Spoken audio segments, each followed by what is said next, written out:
आपने भी विकास को लेकर बड़े बड़े दावे किए, क्या कारण रहा कि 2 बार जमानत जब्त हुई? देखो, कई बार हालात बन जाते हैं और भूपेंद्र सिंह हुड्डा ने 100 करोड़ रुपए का प्रोजेक्ट पहला मंजूर किया। ये पहला बात तो साहब पता कर लो, पहला फतेहाबाद में मंजूर करके मेरे को दिया। चुनावों में आप हर जगह, जब मैं कवर करता था तो आप बयान देते थे कि वह एक नेता का डोरा करने वाले हैं। कौन नेता थे वो? दुड़ाराम जी। डोरा आपका हो गया लगता है? लगता नहीं है कि आपका डोरा हो गया? ना ना, बिल्कुल नहीं। बाजार में चर्चाएं हैं, यदि प्रहलाद सिंह गिलाखेड़ा इस बार विधायक बनते हैं और हुड्डा मुख्यमंत्री बनते हैं तो प्रहलाद सिंह का कैबिनेट मिनिस्टर बनना तय है। ऐसी बाजार में बातें चल रही है, कैसे बाजी मार पाएंगे? विधायक दुड़ाराम जी के खिलाफ बोलने से कतरा रहे हैं आप। सुनिएगा, कहीं ऐसा तो नहीं है, खबर तो नहीं है कि विधायक साहब कांग्रेस में चले जाए, वहां से टिकट ले आए और प्रहलाद सिंह गिलाखेड़ा को उनके लिए वोट मांगने पड़े? प्रहलाद जी, हमारे कार्यक्रम में आने से पहले मैं जनता से उनकी राय जानने के लिए जब उनके बीच में पहुंचा, उनका आरोप था कि प्रहलाद सिंह गिलाखेड़ा 2 से 4 लोगों के जाल में फंस के रह गए थे। मैं कोई गनमैन नहीं रखता था, कभी मैंने शहर में होटल नहीं बजाया, कभी मैं शहर के जब जाता था मेरे चारों तरफ गनमैन नहीं होते थे, आपने खुद देखा होगा। तो फिर मेरे को बताओ, जब इतना खुला सिस्टम था तो मेरे को घेर कौन सकता है? दुड़ाराम और विवादों का है चोली दामन का साथ रहा है। यही तो मैं आपको कहना चाहता हूं भाई, विधायक दुड़ाराम को इन चीजों का संज्ञान लेना चाहिए और आज से नहीं, जब ये इश्यू आया उसी वक्त लेना चाहिए। फतेहाबाद नगर परिषद का जो हाल है किसी से छिपा नहीं है। विधायक की जो भूमिका है उसको किस नजरिए से देखते हैं? कहीं ऐसा तो नहीं था भाई स्वर्गीय वीरेंद्र नारंग प्रहलाद सिंह गिलाखेड़ा के हट्ठों की कठपुतली थी और जो वर्तमान में प्रधान है राजेंद्र खिच्ची दुड़ाराम की बात नहीं मानते हो? ये कारण तो नहीं है कहीं?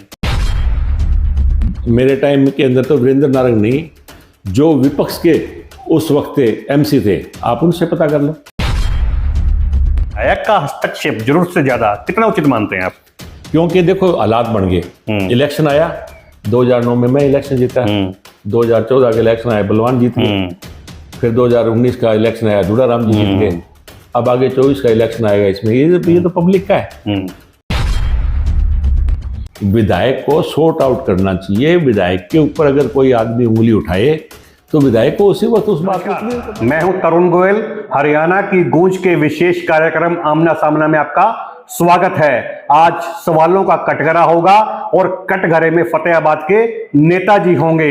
नेताजी से जानेंगे कि भविष्य की राजनीति को लेकर उनका क्या विजन है। मैं आपको बता देता हूं कि आज हरियाणा की गूंज में सवालों का आमना सामना करने के लिए फतेहाबाद के पूर्व विधायक प्रहलाद सिंह गिलाखेड़ा जी पहुंचे हैं। प्रहलाद सिंह गिलाखेड़ा साहब, आपका बहुत बहुत स्वागत है। धन्यवाद तरुण जी। गिलाखेड़ा जी, चुनावी वर्ष चल रहा है, लोकसभा के चुनाव नजदीक है, विधानसभा के 5 से 7 महीने में हो जाएंगे, क्या कुछ तैयारी है? तरुण जी, सबसे पहले तो मैं आपको इस बात की बधाई देता हूं। आज आपका ये आमना सामना जो प्रोग्राम आपने शुरू किया है, इसके लिए और नव वर्ष के लिए मैं आपको और आपके चैनल को और आपके चैनल के माध्यम से फतेहाबाद के सभी साथियों को नव वर्ष की बधाई भी देता हूं और परमपिता परमात्मा से कामना करता हूं कि ये साल सबके ज़िंदगी में बहुत ही मंगलमय हो। अब आपने पूछा आगे की राजनीति का, तो देखो आज के दिन हरियाणा प्रदेश का जहाँ तक संबंध है, हरियाणा प्रदेश के अंदर पिछले 9.5 साल से, जब से ये गवर्नमेंट बनी है बीजेपी की गवर्नमेंट तो 10 साल से चल रही है, ये पिछले 5 साल में जेजेपी के साथ चल रही है। तो आज हरियाणा प्रदेश के बारे में तो मैं आपको ये कह सकता हूँ कि एक भी कोई ऐसा काम नहीं जो सरकार ने कहा हो और उसको पूरा किया हो। तो आज लोग जो हैं वो बहुत ही त्रस्त हैं सरकार के रवैये से भी, सरकार के कामों से भी और सरकार के एक्शन से भी। तो हमें ये पूरा विश्वास है कि आने वाली लोकसभा के इलेक्शन के अंदर हरियाणा प्रदेश में तो खास करके लोग जो हैं बीजेपी पार्टी से बहुत ही ज़्यादा निराश हैं। तो हमें विश्वास है कि लोकसभा के अंदर अब की बार हरियाणा प्रदेश के अंदर एक बदलाव के तौर पे काफ़ी अच्छी परफॉर्मेंस कांग्रेस पार्टी करेगी और 10 में से कम 7 या 8 सीट कांग्रेस जीतने के हालात में है। ये हमारा पूरा दावा है और इसके लिए हम पूरे प्रयासरत हैं। इससे पहले 10 वर्षों तक आपकी सरकार कांग्रेस सरकार रही, बहुत बड़े बड़े दावे इस कांग्रेस सरकार ने किए, बड़े बड़े विजन के साथ चुनाव मैदान में उतरी। 2009 में आपने आजाद चुनाव लड़ा, विधायक बने, हुड्डा जी के साथ मिले, चीफ पार्लियामेंट सेक्रेटरी बने। आपने भी विकास को लेकर बड़े बड़े दावे किए। क्या कारण रहा कि 2 बार जमानत जब्त हुई? देखो, ये तो लोगों का फैसला है, इसके ऊपर मैं टिप्पणी इसलिए नहीं कर सकता क्योंकि इलेक्शन के अंदर वोट कम या ज़्यादा आने, ये लोगों का एक मन बन जाता है। लेकिन मैं आपको एक बात का दावे के साथ कह सकता हूं कि मेरे 5 साल के टेन्योर के अंदर फतेहाबाद के अंदर जो विकास हुआ, उसमें मैं आपको मोटे मोटे, ज़्यादा नहीं, मोटे मोटे गिना सकता हूं कि फतेहाबाद के अंदर इतने सालों से सरकार चाहे किसी की भी रही, पीने का पानी नहीं था। सबसे पहला काम फतेहाबाद के अंदर हमने चौधरी भूपेंद्र सिंह हुड्डा से करीबन 100 करोड़ रुपए में वाटर ट्रीटमेंट प्लांट और फतेहाबाद का वाटर वर्क्स जो वोडिया रोड पे बनाया, आज आप जाके देखिए हरियाणा में सबसे बड़ा वाटर वर्क्स प्लांट है। 25 साल की कैपेसिटी है उसके। आने वाले 25 साल में अगर आबादी फतेहाबाद की बढ़ती जाएगी तो पीने के पानी की दिक्कत नहीं आएगी। इसके आप खुद गवाह हो कि उसके बाद में आज बताओ मोटर चलाने की जरूरत नहीं है, पहली मंजिल पर पानी जो है सीधा पहुंचता है। सबसे बड़ा काम ये किया। दूसरा, फतेहाबाद के अंदर पार्किंग की बड़ी भयंकर समस्या। आज तरुण जी, आप खुद पत्रकार के साथ साथ आप व्यापारी भी हो, आज फतेहाबाद नहीं किसी भी जगह अगर मार्केट को आपने कामयाब करना है तो सिर्फ और सिर्फ पार्किंग की व्यवस्था के जरिए हो सकती है। तो ये जो पुराना थाना था, पुलिस स्टेशन, उसकी जमीन को म्युनिसिपल नगर परिषद की में जमीन को दिलवा के कन्वर्ट करके और हमने ये मल्टी लेवल पार्किंग बनाई। आज मैं दावे के साथ कहता हूं कि आज भी सारे हरियाणा के अंदर किसी भी नगर परिषद या नगर पालिका या नगर निगम के पास मल्टी लेवल पार्किंग नहीं है। जो मैंने पहला काम यहाँ किया और उसकी एक उदाहरण बनी और आज उस शहर के अंदर पार्किंग की समस्या से लोगों को निजात मिली। तीसरा, कम्युनिटी सेंटर बनाया हमने। आज आम आदमी जब जाते हैं ब्याह शादी के अंदर, हर एक की मन में एक भावना होती है कि अपने बच्चे की शादी एक अच्छी जगह करें, तो जो मैरिज प्लेसेस हैं उनके रेट्स बहुत हाई है। तो बिग रोड के ऊपर आप जाके देख सकते हो, 4 एकड़ जमीन, 18-18 फुट गड्ढे थे, आपने देखा होगा जी। वो गड्ढे भरवा के वहां पर मैंने कम्युनिटी सेंटर बनवाया कमेटी की तरफ से। और वो जब बना, उस वक्त के आप फोटो निकाल के देखो, जब उसका उद्घाटन किया और जो ये मैरिज प्लेस आपके बने उनके इक्वल वो था। आज विडंबना ये है कि वो इनसे चल नहीं रहा, ना पार्किंग इनसे चल रही, ना कम्युनिटी सेंटर इनसे चल रहा। तो ये जो बड़े काम, उसके अलावा सारे शहर के अंदर स्ट्रीट लाइट्स, कोई भी गली मेरे को बताओ, एक गली में आज भी चैलेंज करता हूं, मेरे टाइम के बाद में साबित कर दे कमेटी भाई कोई गली कहीं कच्ची रही हो। सारे का सारा शहर मैंने पक्का करवाया, टोटल मिट्टी सारे शहर की निकलवाई। और ये सिर्फ फतेहाबाद में नहीं, आप बुन्ना में जाके पड़ताल कर सकते हो। बुन्ना के भी हालांकि नगर पालिका बनने में 2 साल लेट हो गया, कोर्ट का मामला आ गया, उसके बावजूद मैंने बुन्ना के अंदर काम कराया। तो काम बहुत कराए, काम में कोई कमी नहीं, विजन था, लेकिन ये कई बार हालात बन जाते हैं। प्रहलाद जी, रोकना चाह रहा हूं, किसी भी औद्योगिक क्षेत्र के बिना है जिले का आधार शून्य रह जाता है, उद्योग नहीं ला पाए आप कोई भी। देखो, हमारे ये बात बिल्कुल आपकी दुरुस्त है, ये हमारा प्रयास था। ये तो चलो अब की बार हमारी गवर्नमेंट नहीं आई, नहीं तो देखो यहाँ पर एजुकेशन का, इंडस्ट्री से भी ज़्यादा एजुकेशन इंपॉर्टेंट है। तो मैंने मेरे हल्के में फतेहाबाद के अंदर 3 कस्तूरबा गांधी स्कूल बनाए, नैला के अंदर बनाया, कुमारियां में बनाया, किडान में बनाया। 2 आरोही मॉडल स्कूल शायद ही कोई हल्के में बने हो, एक सरवरपुर में और एक बनगाम में हमने बनवाया। पॉलिटेक्निक डांगड़ के अंदर आप जाते हो, शहर के अंदर आप देखते हो कि एक नक्शा ही बदल दिया, गांव के साथ साथ शहर का पॉलिटेक्निक। डाइट लेके आए मताना के अंदर। इस तरीके से हमने एजुकेशन का किया। अब की बार हमारी ये सारी प्लानिंग थी भाई यहाँ पर एक, क्योंकि अपना एरिया है, इंडस्ट्री की जब आप बात करते हो तो सबसे ज़्यादा ज़रूरी यहाँ पर है फ्रूट प्रोसेसिंग की कोई प्लांट लगे, क्यों ये खेती बेस्ड एरिया है। और अब हमारे इलाके के अंदर गोवा, अमरूद और किन्नू काफ़ी मात्रा में शुरू कर दिया। अमरूद का जो सेंटर था वो हमने बुन्ना में बनाया, क्योंकि अमरूद हमारे इलाके में बहुत कामयाब है और वो सेंटर हमने बनाया, वहाँ पर नई सरकार की पहुँच तैयार हो रही है। तो हमारी ये प्लान थी, ये तो चलो 1914 के बाद हमारी गवर्नमेंट नहीं आई, लेकिन प्लान हमारी थी, ये सारे का सारा आप कहीं से पता कर सकते हो। हुड्डा साहब से मैंने ये कहा कि हमारे इलाका में एक एग्रो बेस्ड इंडस्ट्री बन जाए ताकि लोगों को रोजगार भी मिले और ख़ास तौर पे किसान को उससे सबसे बड़ा फ़ायदा हो। ये ठीक है, 14 में हमारी गवर्नमेंट नहीं आई इसलिए रहेगी, इसलिए आपकी बात ये दुरुस्त है, लेकिन ये नहीं था भी ये हमारे जहन में नहीं था, पाइपलाइन में नहीं था, ये था हमारे पाइपलाइन के अंदर और बनवाते। और अब नहीं बना, अब आने वाले टाइम में फिर वक्त आया, गवर्नमेंट कांग्रेस की हुड्डा साहब के नेतृत्व में लोग बनाते हैं, तो आप देखना इस इलाके के अंदर जो है ये जो कमी है इसको भी हम दूर करेंगे और हर हालत में करेंगे। प्रहलाद जी, आपने उपलब्धियों का जिक्र किया। जब मैं मिनी बाईपास की ओर जाता हूं तो लोगों के मन में एक सवाल रहता है कि आवश्यकता नहीं थी इसकी। प्रहलाद सिंह गिलाखेड़ा ने अपने चहेतों को ऊंचे दाम दिलवाने के लिए मिनी बाईपास का चुनाव किया, कितना सच मानते हैं? ये तो देखो तरुण जी, आप खुद मिनी बाईपास ने तो इस शहर को बचा दिया।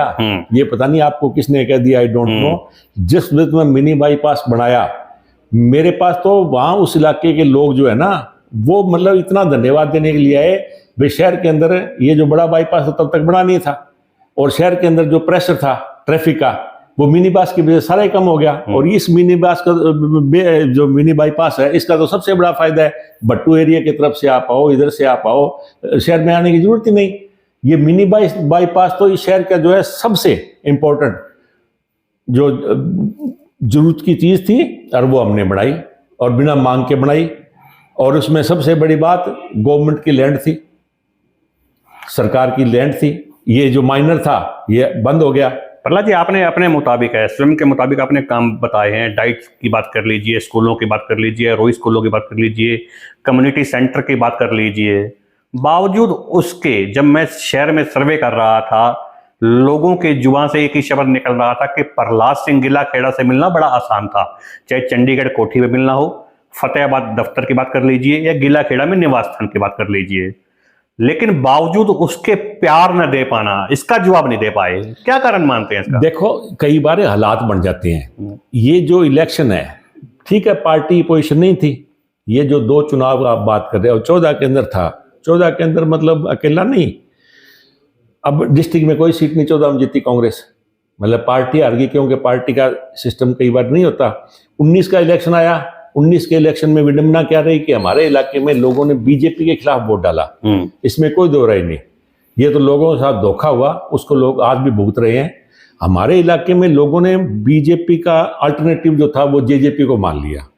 बीजेपी को वोट नहीं देना चाहते, ना लोगों ने वोट दिए, लेकिन अल्टरनेटिव जेजेपी को मान लिया। डिवीजन ऑफ वोट हो गया, तो चलो ये 2 सीटें जरूर आ गई। बाकी आप 9 लोकसभा की सीट है सरसा पार्लियामेंट हल्के में, 9 लोकसभा में रतिया और फतेहाबाद, 9 विधानसभा, 9 विधानसभा, सॉरी 9 विधानसभा के अंदर सिर्फ 2 सीटें रतिया और फतेहाबाद बीजेपी जीती है, बाकी 7 की 7 बीजेपी के खिलाफ। तो लोग बीजेपी के उस वक्त खिलाफ थे, लेकिन अल्टरनेटिव के तौर पर जेजेपी को वोट लोगों ने डल लिया, इसलिए यहाँ पर कांग्रेस जो है वो 3 सीट हार गई फतेहाबाद की। तो मतलब पार्टी की इस वजह से आ रहे, ना कि मैं आज ये कह दूं मैं पर्सनल नहीं आ रहा, पार्टी आ रही, पार्टी हारती, उसमें वोट कम ज्यादा होने कोई मायने नहीं रखते। हम तो एक बात का दावे से कह सकते हैं कि लोगों का आप अपने मुंह से कह रहे हो, अब आप फतेहाबाद चले जाओ, पर्सनल हमारे ऊपर कोई एलिगेशन नहीं है। लोग आज भी जहां तक मिलने की बात है, कोई आए किसी वक्त आए, क्योंकि पब्लिक लाइफ में जो आदमी रहता है वो अगर लोगों से ना मिलेगा तो लोगों की समस्याओं का कैसे पता लगेगा। अब मैं इलेक्शन जीतने के बाद में जो मैंने आपको ये काम गिनाए, आप ईमानदारी से बताओ बिना पत्रकार के कि मेरे से किसी ने मांग की थी मल्टी लेवल पार्किंग की? किसी ने एक आदमी शहर में कह दे जिसने मेरे पास आगे मांग की हो।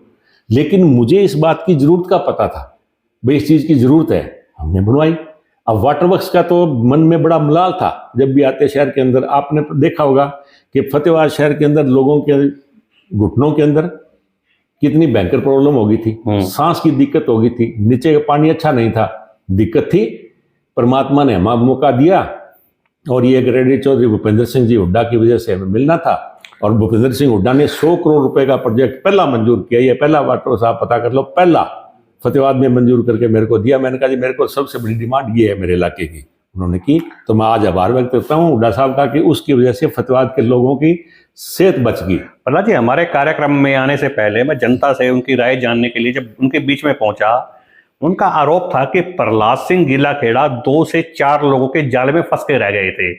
उन 2 से 4 लोगों ने प्रहलाद सिंह को धीरे धीरे जनता से दूर कर दिया। कितना सच्चाई मानते हैं? देखो, मैं तो एक बात आपको बताता हूं भाई, आप खुद ही तो कहते हो अपने मुंह से, मैं तो कहता ही नहीं भाई प्रहलाद सिंह को मिलना सबसे आसान था जी। तो फिर मेरे को बताओ भी, जब सबसे मिलना आसान था हर एक आदमी के लिए, तो फिर प्रहलाद 2-4 आदमियों के जाले में कैसे आ गया? ये तो कई बार वोटों की हालात बन जाती है। आज भी मुझे मिलने में किसी को दिक्कत नहीं। मैं कोई गनमैन नहीं रखता था, कभी मैंने शहर में हुटर नहीं बजाया, कभी मैं शहर के जब जाता था मेरे चारों तरफ गनमैन नहीं होते थे, आपने खुद देखा होगा। तो फिर मेरे को बताओ, जब इतना खुला सिस्टम था तो मेरे को घेर कौन सकता है? ये तो हालात बन जाते हैं, ना कोई घेरा हुआ था। और अवेलेबिलिटी की बात है, वो तो अब जाके आप पूछ लो। मुझे तो इस बात का फक्र है कि मेरे पास तो स्कूल कॉलेज के स्टूडेंट्स सीधा मेरे दफ्तर में आते थे, सीधा मेरे से टेलीफोन पर बात करते थे। मेरा नंबर अवेलेबल था हर एक के पास, वही नंबर मेरा आज है। हर्बल पार्क को गीलाखेड़ा में ले जाना क्या शहरवासियों से धोखा नहीं था क्या? नहीं, हर्बल पार्क शहरवासियों के धोखे की बात नहीं, ये तो जो स्कीम थी उस वक्त की, ये स्कीम ही रूरल स्कीम थी। हर्बल पार्क की स्कीम ही रूरल स्कीम थी। उस वक्त ये 5, 7, 10 हर्बल पार्क बने थे। हुड्डा साहब की जो पहले गवर्नमेंट थी, उसमें उन्होंने कहा भी जिस गांव के अंदर जमीन अवेलेबल हो कि उसमें कम से कम 15 एकड़ जमीन चाहिए फ्री ऑफ कॉस्ट। तो वो कंडीशन ही थी। उसकी वजह से हमने कहा भी ये जमीन तो हमारे गांव में अवेलेबल है, पंचायत लैंड, तो उस लैंड के ऊपर वो बना। चुनावों की टिकट की बात करते हैं, फतेहाबाद के अंदर एक अनार कई शिकार वाली जो है कहावत चरितार्थ होती दिखाई दे रही है। विनीत पूनिया की बात करते हैं, राहुल गांधी के नजदीकी माने जाते हैं। बलवान सिंह दौलतपुरिया दावा करते हैं कि उनका काम देखकर उनको टिकट अवश्य मिलेगी, शैलजा के नजदीकी माने जाते हैं। आप हैं भूपेंद्र सिंह हुड्डा के बड़े ही नजदीकी माने जाते हैं। बाजार में चर्चाएं हैं, यदि प्रहलाद सिंह गीलाखेड़ा इस बार विधायक बनते हैं और हुड्डा मुख्यमंत्री बनते हैं तो प्रहलाद सिंह का कैबिनेट मिनिस्टर बनना तय है। ऐसी बाजार में बातें चल रही है, कैसे बाजी मार पाएंगे? देखो, ये जहां तक इलेक्शन में टिकट का सवाल है, ये है पार्टी हाईकमांड का काम। हमारा काम है सिर्फ कांग्रेस पार्टी को मजबूती प्रदान करना, और वो हम पिछले 10 साल से कर रहे हैं। चौधरी भूपेंद्र सिंह हुड्डा के नेतृत्व के अंदर कांग्रेस पार्टी, और जब से उदयभान जी हमारे कांग्रेस के प्रधान बने हैं, उस वक्त के बाद आपने देखा कि एक बूम आया कांग्रेस पार्टी का। 37 के करीबन XMLA जो थे उन्होंने पार्टी ज्वाइन की, और आज भी चौधरी भूपेंद्र सिंह हुड्डा और दीपेंद्र हुड्डा जी के पास सैकड़ों आदमी रोज पार्टी ज्वाइन कर रहे हैं। इसलिए ये इसका कारण क्या था कि हमने मेहनत की। यहाँ पर चाहे हम चुनाव हार गए, एक अलग चीज़ है, लेकिन उसके बावजूद कांग्रेस पार्टी को मजबूती देने के लिए कोई कमी छोड़ दिया? बताओ, कोई कांग्रेस का प्रोग्राम चौधरी भूपेंद्र सिंह हुड्डा जी ने या दीपेंद्र हुड्डा जी ने किया? आज तक का रिकॉर्ड विपक्ष आपके समक्ष, आपके सामने है। जब अब तो विपक्ष, अब तो पार्टी की हवा है। जब मैंने विपक्ष आपके समक्ष यहाँ पर करवाया था तब तो ये बात नहीं थी, उसके बावजूद भी फतेहाबाद की सबसे बड़ी रैली हमने करवाई जी। क्यों? उसके कारण क्या चाहे, उसके पीछे कारण एक ही था कि हरियाणा के लोगों के दिमाग में एक बात बिल्कुल जच गई पिछले 10 साल में, 9.5 साल के करीबन जो ये सरकार बने हुए, कि हरियाणा का विकास कोई भी व्यक्ति अगर कर सकता है तो वो चौधरी भूपेंद्र सिंह हुड्डा है। 36 बिरादरी को साथ कोई आदमी लेके चल सकता है तो भूपेंद्र सिंह हुड्डा है। और हुड्डा साहब के राज में आप देख लो, कोई यहाँ फतेहाबाद में आप देख लो, आज फतेहाबाद के अंदर आप व्यापारी वर्ग को ले लीजिए, कितना परेशान है। 5 साल मेरे टेन्योर के अंदर एक व्यापारी कह दे भी किसी महकमे के अफसर ने किसी के साथ कोई नाजायज किया हो तो बताओ। अब ये रोज आप मंडियों में सुनते हैं, कोई फिरौती मांग रहा है, कोई किस तरीके की बात मांग रहा है, ये आज हो रही है। कमेटी का आप हाल देख लो, जुतियों में दाल बढ़ती है। कमेटी का जिक्र किया आपने, हाँ। फतेहाबाद नगर परिषद का जो हाल है किसी से छिपा नहीं है। विधायक की जो भूमिका है उसको किस नजरिए से देखते हैं? देखो, उनको कंट्रोल करना चाहिए। मैं तो एक बात जानता हूं, मेरे टाइम में वीरेंद्र नारंग जी को प्रधान बनाया था। आज भी खुला चैलेंज है, कोई आदमी कह दे कि वीरेंद्र नारंग को प्रधान बनाने के अंदर कोई भी आउटस्टैंडिंग हुई हो, कोई किसी तरीके की कोई पैसे की इन्वॉल्वमेंट हुई हो, कोई आदमी कह दे, आज खुला के चैलेंज है हमारा। वीरेंद्र नारंग को प्रधान पद से हटाने के सुर तो उठने लगे थे, क्या कारण रहे थे?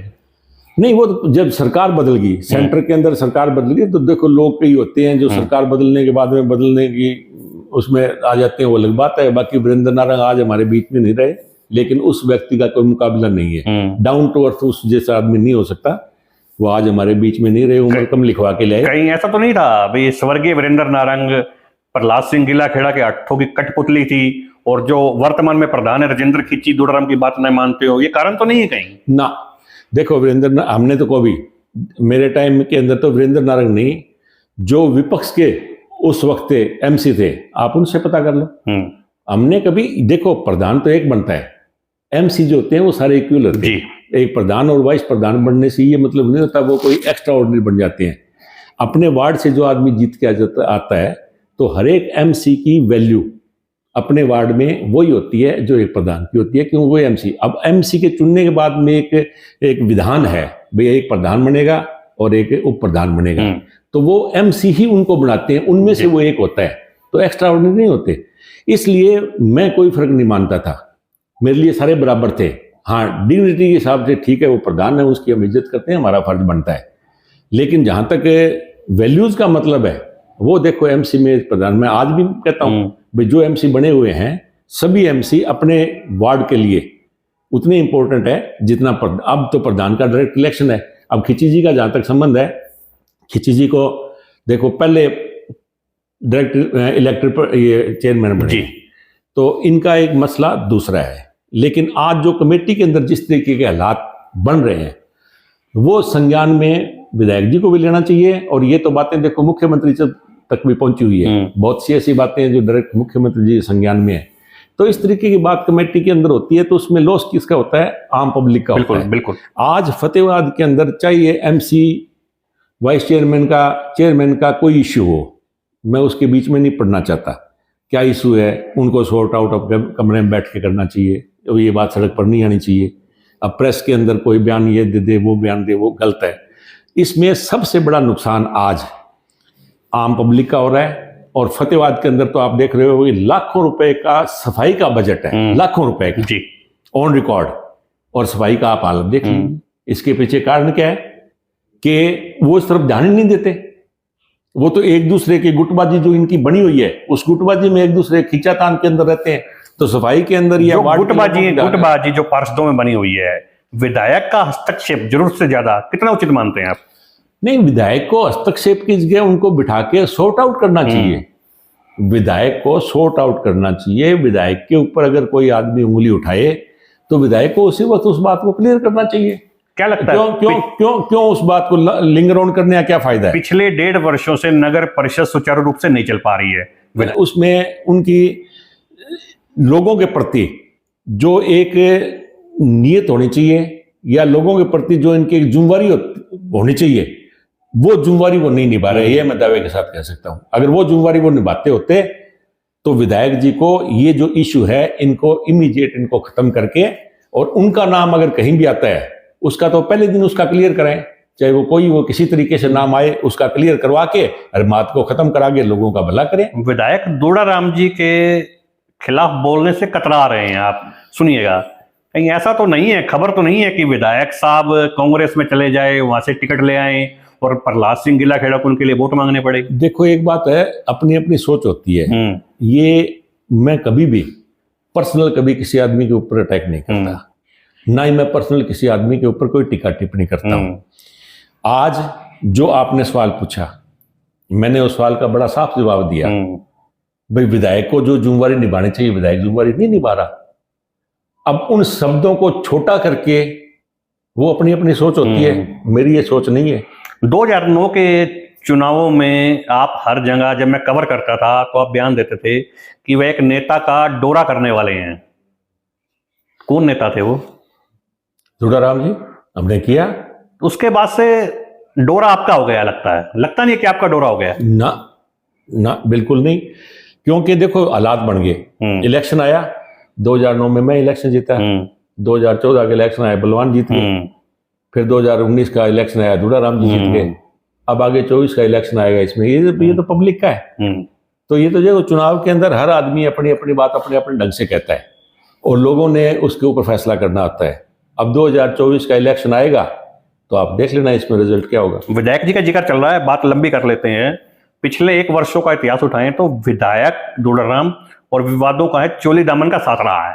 विधायक के ड्राइवर के द्वारा रोक लगाने की बात कर लीजिए, किसानों द्वारा विधायक के घेराव की बात कर लीजिए, विधायक से माइक छीनने की बात कर लीजिए, सेम की समस्या की बात कर लीजिए जो पिछले 10 दिनों से आपके सपुत्र धरने पर बैठे हैं, विधायक के खासम खास समर्थक के ऊपर मंडी के व्यापारियों से फिरौती मांगने के आरोप लगे।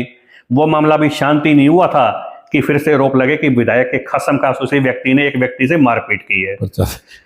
यही तो मैं आपको कहना चाहता हूं भाई, विधायक दुलाराम को इन चीजों का संज्ञान लेना चाहिए और आज से नहीं, जब ये इश्यू आया उसी वक्त लेना चाहिए। अब मेरे को बताओ, व्यापारियों का मामला आया, अब व्यापारियों के मामले में समझौते के बीच में विधायक आने की क्या जरूरत थी? अपनी अपनी सोच है, मैं तो आप जी शक में नहीं हूं। अगर किसी आदमी ने व्यापारियों से फिरौती मांगी, उसने एफआईआर लॉन्च कराई, तो विधायक जी का तो पुलिस वालों को कहने का फर्ज था भी इसकी आप इंक्वायरी करो, बात खत्म, जो है इसको जिसका जो कसूरवार है उसको सजा दो। उसमें बीच में समझौते की बात कहां से आ गई? जब समझौते की बात बीच में आई तो फिर ये इश्यू तो उठेंगे। इसलिए कभी कोई एलिगेशन लगे आप उसकी इंक्वायरी कराओ। आप सरकार में हो, दूध का दूध पानी का पानी हो जाएगा। विपक्ष के तौर पे आप भी चुप रहते हैं, कुछ बोल नहीं पाते हैं, क्या कारण रहता है? ना, हर एक चीज पर बोलते हैं। आप बताओ कितने धरने होते हैं, हर एक किसानों का मामला, जब किसान आंदोलन चला कहां से करिए, अब ये सेम का मसला चल रहा है। सेम के मसले में बताओ, आज हमारे जितने भी साथी हैं हमारी पार्टी के, सारे के साथी धरने के ऊपर। अब सेम की समस्या है, सेम की समस्या इतनी भयंकर समस्या है। मैं आपके चैनल के माध्यम से विधायक को ये तो क्लियर करना चाहता हूं कि विधायक जी आप खुद जाओ मुख्यमंत्री जी के पास। 30,000 एकड़ जमीन है, 30,000 एकड़ जमीन जिसमें एक दाना नहीं हो रहा। क्या हालात है उन किसानों की? तो इसमें अब ये धरने पर बैठे हैं किसान अपनी मांग को लेके, और ये तो मांग ही नहीं है, ये तो मतलब उनकी मजबूरी है। आप जहां पर इलाके में जाके आप एक बार विजिट करके आओ ना उन गाँव में जो सेम आए हुए हैं, बनमंदोरी, ये पीली मंदोरी, आपका ठुइया, डाबी, खाबड़ा, जो इलाका सेम के अंदर है, आप वहां जाके देखो, आपको रोना आ जाएगा उन किसानों की हालत देखते हुए। 3-3 साल से एक दाना नहीं हुआ। और जो किसान 5 किले, 7 किले, 10 किले का मालिक है, अपने आप को वो जमीन का मालिक कहते हैं, वो आदमी आज तूड़ी भी अपने रिश्तेदारों से मांग के लाने के लिए मजबूर है अपने पशुओं के चारे के लिए। इससे मिजरेबल पोजीशन है। तो इसलिए मैं ये सरकार से आज आपके चैनल से पहली बार सरकार से मांग करता हूं कि इस समस्या का जब तक हल ना हो, विधायक जी को भी मैं आपके चैनल से यह कहना चाहता हूं कि इमीडिएट गिरदावरी करवा के, सर्वे करवा के, और जो सेम का इलाका है उस इलाके के अंदर कम से कम उन किसानों को जो है मुआवजा देना चाहिए हर हालत में। आपके सुपुत्र आनंदवीर गिलाखेड़ा राजनीति में काफी सक्रिय नजर आ रहे हैं, बीते काफी दिनों से हैं वो किसानों के साथ धरने पर भी बैठे हैं। बीते 2 दिवस पहले प्रदेश के पूर्व सीएम भूपेंद्र सिंह हुड्डा ने उनसे बातचीत कर आश्वासन भी दिया कि यदि उनकी सरकार बनती है तो इस समस्या से निजात दिलवाया जाएगा। सक्रियता के क्या मायने निकालें इसके? देखो ऐसा है ना, हम किसान हैं, ये सेम की समस्या क्यों? जब किसानों का मसला था तो भी ये फल सेवा हमने बड़ोपर लगाई, आपने खुद देखी होगी लगातार। तो आज चाहे मैं हूँ, चाहे आनंदवीर है और दूसरे हमारे नेता है, हम वहाँ पर एक किसान के नाते, वहाँ पर कोई राजनीति की बात नहीं होती, आप जाके देखो। और यही हमने कहा भाई वहाँ पर कोई राजनीति नहीं है। उस धरने के ऊपर चाहे मैं जाऊँ या मेरा बेटा वहाँ बैठा है, जो वहाँ पर ये भूमि सुधार कमेटी बनी हुई है, जो इसके संयोजक हैं, उनके थ्रू सारे प्रोग्राम चेकआउट होते हैं। हम सिर्फ उनकी मदद कर रहे हैं और उसमें सहयोग कर रहे हैं एक किसान होने के नाते, और हमारा ये दायित्व बनता है क्योंकि हम रिप्रेजेंटेटिव हैं और विपक्ष के हैं, और विपक्ष के रिप्रेजेंटेटिव का तो ये और भी ज्यादा उसकी जिम्मेवारी बन जाती है कि सरकार की कोई विफलता हो या लोगों की कोई समस्या हो, उसको हम उठाएं और सरकार के नोटिस में उनको लेके आए। और यही बात आनंदवीर हुड्डा साहब के नोटिस में लेके आए तो हुड्डा साहब ने आश्वस्त किया। मैं आभार व्यक्त करता हूं चौधरी भूपेंद्र सिंह हुड्डा का कि जिनके मन में टीस है किसान के प्रति, क्योंकि वो किसान पुत्र है और उन्हीं के टाइम के अंदर किसान सबसे ज्यादा खुशहाल था। हुड्डा साहब के तो राज का रिकॉर्ड है सारे हिंदुस्तान में, आपने सुना होगा धान की फसल में लोग कहते थे हुड्डा तेरे राज में जीरी गई जहाज में। बिल्कुल। और आज लोग पता है क्या कहते हैं? आज लोग ये खट्टर के राज में कहते हैं, खट्टर तेरे राज में जीरी गई ब्याज में और पराली गई लिहाज में, कुछ पल्ले बचा ही नहीं। ये आज हालात है। तो हुड्डा साहब तो किसानों के असली मसीहा हैं। इसलिए जब उनको पता लगा भाई किसान वहां पर ये समस्या में बैठे हैं, उन्होंने सारी बात समझी और फिर उन्होंने कहा भाई इतने 1000 एकड़ अगर है तो ये सरकार इसका समस्या का हल करती है तो ठीक है, नहीं तो लोकल का अगर हमारी सरकार लेके आते हैं तो हम इसका परमानेंट समाधान करते हैं। इसके लिए हम सारे किसान वर्ग की तरफ से, फतेहाबाद के उन सारे किसान साथी जो स्वयं ग्रस्त हैं, उन सब की तरफ से मैं चौधरी भूपेंद्र सिंह हुड्डा का तहे दिल से आभार व्यक्त करता हूं, धन्यवाद करता हूं। 2024 में हरियाणा में पार्टी कितना सकारात्मक है सरकार बनाने को लेकर? देखो 2024 में विधानसभा के अंदर कांग्रेस पार्टी की सरकार बनेगी हरियाणा के अंदर और बहुत अच्छी मेजोरिटी में सरकार बनेगी चौधरी भूपेंद्र सिंह हुड्डा के नेतृत्व में। और फिर एक बार हरियाणा जो है विकास की राह के ऊपर आएगा, ये हमें पूरा विश्वास है। क्योंकि चौधरी भूपेंद्र सिंह हुड्डा ये एक ऐसे व्यक्ति हैं जिनकी एक सोच है। और आज जहाँ तक किसान का संबंध है, क्योंकि किसान के साथ हर एक चीज जुड़ी हुई है। अब फतेहाबाद है, भट्टू है, बुन्ना है, जो हमारे ये शहर है, मेरे जितने आपने जो बात कही वो बात बिल्कुल दुरुस्त है। इंडस्ट्री नहीं है, इंडस्ट्री नहीं है तो रोजगार का और कोई साधन नहीं है, रोजगार का और कोई साधन नहीं है, आमदन का और कोई साधन नहीं है। तो आमदन तरुण जी देखो, आमदन जो है ना वो सिर्फ दो ही चीज से पैदा होती है।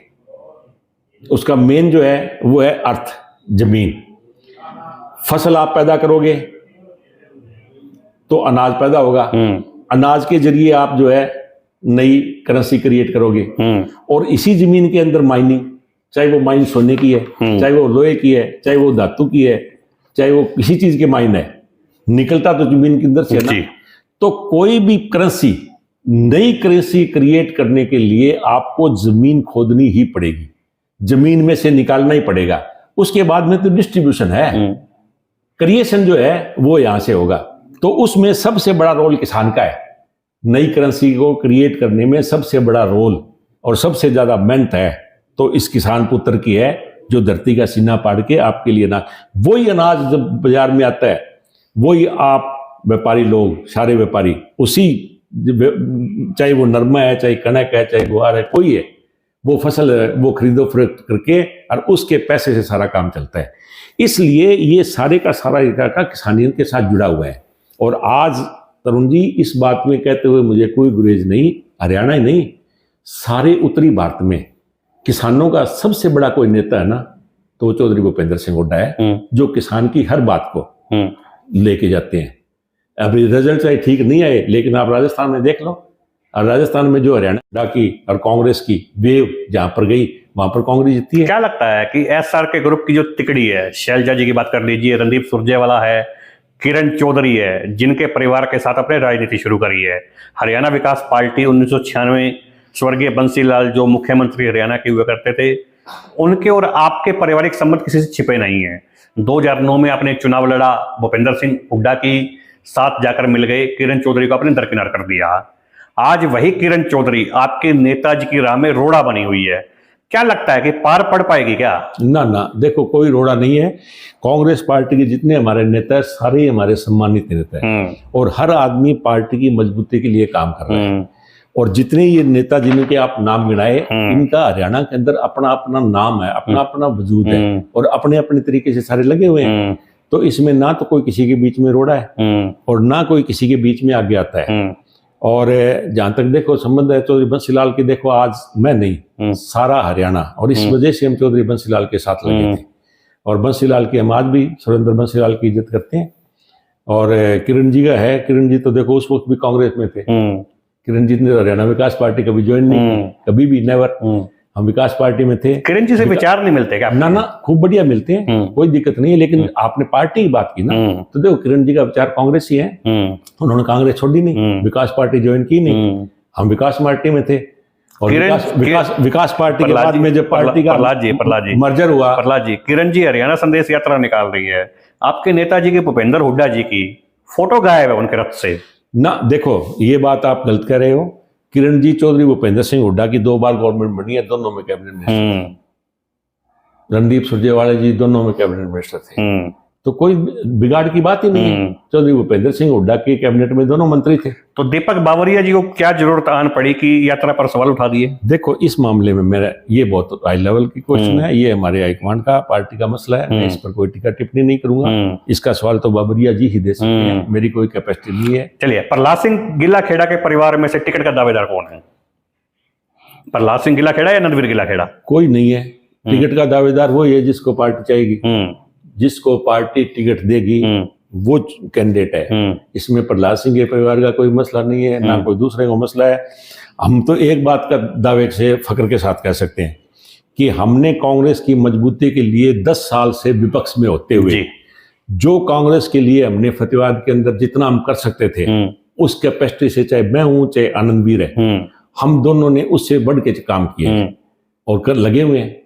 तो रही जहां तक चुनाव की टिकट की बात, ये हमारे लेवल की बात नहीं, इसका फैसला हरियाणा में करेंगे हमारे सीएलपी लीडर और कांग्रेस प्रधान उदयभान जी और चौधरी भूपेंद्र सिंह हुड्डा, और सेंटर में फाइनली जो फैसला होगा वो हमारी सेंटर की हाईकमांड। आपके नेताजी के करीबी डॉक्टर वीरेंद्र सिवाच भी आपकी पार्टी में आ गए हैं। बड़ी अच्छी बात है। देखो, पार्टी में तो बहुत से लोग आएंगे, पार्टी में कोई भी आदमी आता है ना, उससे हमें कतई कोई गुरेज नहीं है, ना ही करना चाहिए। पार्टी में जब तक लोग ना आएंगे तो पार्टी का कुटुंबा बढ़ेगा कैसे, और पार्टी का कुटुंबा बढ़ेगा नहीं तो पार्टी जीतेगी कैसे। इसलिए जो भी पार्टी में आए, वीरेंद्र सिवाच जी आए हैं, बड़ा उनका तहे दिल से हमने स्वागत किया, आज भी करते हैं, और भी उस तरीके के कोई और आते हैं तो आए, मोस्ट वेलकम। टिकट यदि गिल्लाखेड़ा पहुंचने के बजाय फतेहाबाद रुक जाती है फिर क्या स्टैंड रहेगा आपका?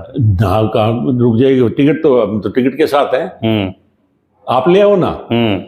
फतेहाबाद में रुकने की बात है तो इसको यहां से ना निकलने दो, हरियाणा की गूंज में आप ले आओ, हम तो आपके नारे लगा देंगे। ऐसा तो नहीं है कहीं बगावत कर देंगे आप? ना, नौबत ही नहीं है, क्यों करेंगे बगावत? हमने सरकार बनानी है। जो सरकार बनाने की मंशा हो, लोगों को साथ लेके चल के 10 साल से लोग आज पिस रहे हैं इस बीजेपी से पीछे छुड़ाने में के लिए, तो अब जब हमारा मौका आया है तो मेरे को ये बताओ भी बगावत की ये नौबती क्यों आएगी? हरियाणा के अंदर चौधरी भूपेंद्र सिंह हुड्डा के नेतृत्व में, उदयभान जी के नेतृत्व में बहुत बढ़िया कांग्रेस की सरकार बनेगी, और कोई ना कोई टिकट का झमेला है, ना कोई लेना नहीं देना, टारगेट एक है हमारा। क्या प्रहलाद सिंह गिल्लाखेड़ा विधायक बनेंगे? टारगेट एक ही है कि चौधरी भूपेंद्र सिंह हुड्डा को हमने हरियाणा प्रदेश का मुख्यमंत्री। क्या प्रहलाद सिंह गिल्लाखेड़ा विधायक बनेंगे? वो लोगों का, ये लोगों के हाथ में है, प्रहलाद सिंह के हाथ में नहीं है। आपने बीजेपी का जिक्र किया, बीजेपी की बात कर लेते हैं।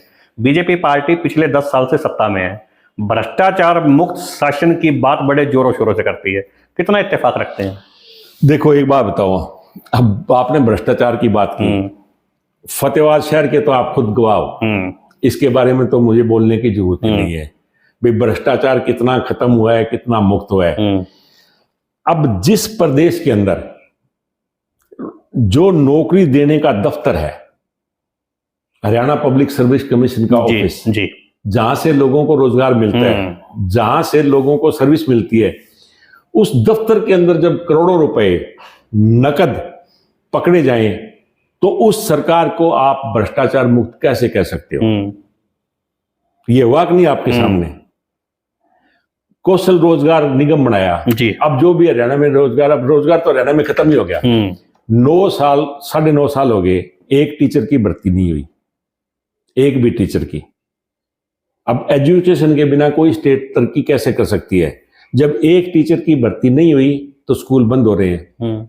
4000 स्कूल पहले बंद कर दिए, अब 4-4.5 का, कल परसों 8000 का आया था मेरे ख्याल में, 8000 स्कूल बंद करने की और तैयारी है। अब बहाना क्या लेते हैं?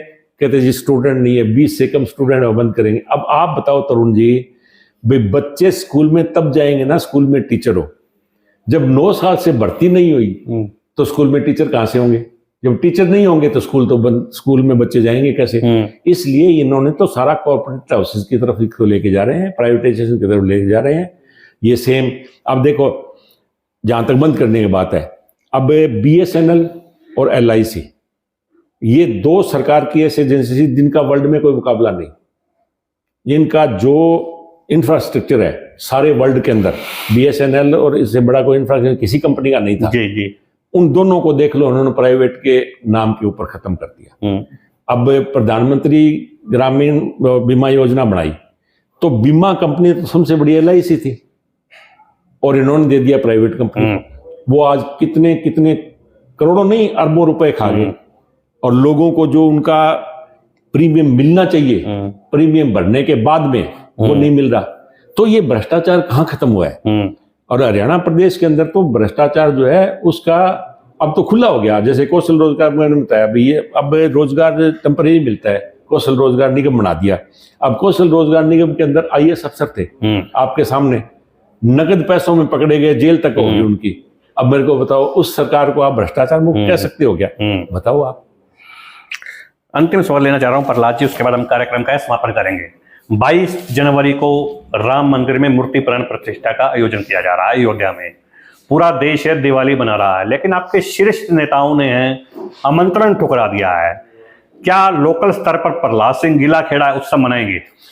देखो, बात यह है, राम का जहां तक है, भगवान राम किसी राजनीतिक दल के नहीं है। भगवान राम के अंदर सारे संसार की एक बहुत बड़ी आस्था है, सारे संसार की आस्था के प्रतीक है भगवान राम। तो इसमें देखो, मेरे को तो ये समझ नहीं आ रही भी इसमें निमंत्रण देना, निमंत्रण ठुकराना नौबत का आ गई। भगवान राम के मंदिर में निमंत्रण देने की नौबत का आ गई। भगवान राम के अंदर, आज हमारे सबके अंदर भगवान है और सबकी भगवान राम के अंदर आस्था है। अब अयोध्या की जहां तक बात है, आज से 4 महीना पहले कुदरती मैं गया हुआ था, तो मैं तो अयोध्या वैसे जाके आया, दर्शन करके आए, जो भी मतलब वहां पर उस वक्त का स्ट्रक्चर थे। 4 महीने पहले हमारे नेता दीपेंद्र हुड्डा जी हैं, पिछले साल गए जी, अब मकर संक्रांति के ऊपर रामलला के दर्शन करने के लिए गए। तो मेरे को बताओ, निमंत्रण की क्या जरूरत है? सोनिया गांधी सरयू नदी में स्नान करने से क्यों डरती ना? सोनिया गांधी जी ने कोई निमंत्रण, सोनिया गांधी ने कहा भी हम 22 को नहीं जाएंगे, उसके बाद में मंदिर पूरा हो जाएंगे, हमें रोकने वाला कौन है? निमंत्रण की जरूरत नहीं है भगवान के मंदिर में। अब मैं साला सर जाता हूँ, हमें किसी ने निमंत्रण दिया है? मैं पैदल जाता हूँ ना आपके सामने। भगवान राम के सबसे बड़े भगत कौन थे? सबसे बड़े भगत हनुमान जी थे ना। तो हम तो हनुमान जी के भगत हैं तरुण जी। तो भगवान राम तो उससे हमारे लिए तो क्या ही है, आप समझ सकते हैं। सीधा इसलिए मैं आपसे एक ही बात कहता हूं, भगवान राम के इस 22 तारीख के आयोजन में ये जो राजनीति हो रही है ये गलत है। बाकी भगवान राम के अंदर कोई भी आदमी ऐसा नहीं है हिंदुस्तान के अंदर जिसकी उसमें आस्था नहीं हो। क्या आप और हमारे सारे हैं? आप दीपक जलाएंगे क्या? रोज जलाते हैं, रोज। अब मैंने तो अपने खेत में मंदिर बनाया है, आप चल के देख लो, कोई दिन ऐसा नहीं। मैं 69 साल का हो गया, 69 साल के अंदर तो मेरी गारंटी है भी मेरे घर में कोई एक ऐसा दिन नहीं है जिस दिन मेरे घर में दीपक ना जलाऊं। तो अब भी जलते हैं। तो भाई इसमें क्या नई बात है? मेरे बहुत बहुत धन्यवाद प्रहलाद सिंह गिलाखेड़ा जी। आप फतेहाबाद से पूर्व विधायक प्रहलाद सिंह गिलाखेड़ा को हमारे विशेष कार्यक्रम आमना सामना में सुन रहे थे। प्रहलाद सिंह गिलाखेड़ा के बारे में बता देता हूं कि सन 1985 में पंचायत समिति के चेयरमैन बनने से लेकर फतेहाबाद के विधायक बनने तक का सफर इनका रहा है। लेकिन पिछले 10 सालों से राजनीतिक अज्ञातवास में चल रहे हैं और अब इनके साथ साथ इनके पुत्र आनंदवीर गिलाखेड़ा है फतेहाबाद की राजनीति में सक्रिय हो गए हैं। मैं आपको बता देता हूं कि 2024 के होने वाले विधानसभा चुनावों में टिकट के प्रमुख दावेदारों की बात करूं तो उसमें से प्रहलाद सिंह गिलाखेड़ा एक दावेदार है और पूर्व मुख्यमंत्री भूपेंद्र सिंह हुड्डा के करीबी माने जाते हैं। 2009 से 14 का जो इनका कार्यकाल रहा था, फतेहाबाद को अनेक सौगातें दी थी, जिनमें पार्किंग की बात कर लीजिए, नहरी पानी की बात कर लीजिए, वाटर ट्रीटमेंट प्लांट की बात कर लीजिए, मिनी बाईपास की बात कर लीजिए, कम्युनिटी सेंटर की बात कर लीजिए। बहुत से ऐसे प्रोजेक्ट थे जिस पर फतेहाबाद वासियों को आज भी गर्व है। लेकिन अगले 10 साल फतेहाबाद वासी क्यों नहीं विश्वास कर पाए, इसका जवाब प्रहलाद सिंह गिलाखेड़ा के पास भी नहीं है। जब हमने इनसे फतेहाबाद के मौजूदा विधायक दूड़ाराम के ऊपर लगे भ्रष्टाचार के आरोपों से संबंधित सवाल किए तो इन्होंने बड़े सादगी से उन पर कटाक्ष किया और साफ तौर पर कहा कि विधायक को सामने आना चाहिए और अपना स्पष्टीकरण देना चाहिए। और आज के दिन हमने इनसे जब 22 जनवरी को होने वाले राम मंदिर प्राण प्रतिष्ठा के बारे में सवाल किया तो उन्होंने कहा कि इसके ऊपर राजनीति नहीं होनी चाहिए। और रही बात दीपक जलाने की, तो उनके घर में रोजाना दीपक जलता है और 22 तारीख को भी दीपक जरूर जलेगा। कैमरामैन जयपाल के साथ तरुण गोयल, फतेहाबाद, हरियाणा की गूंज।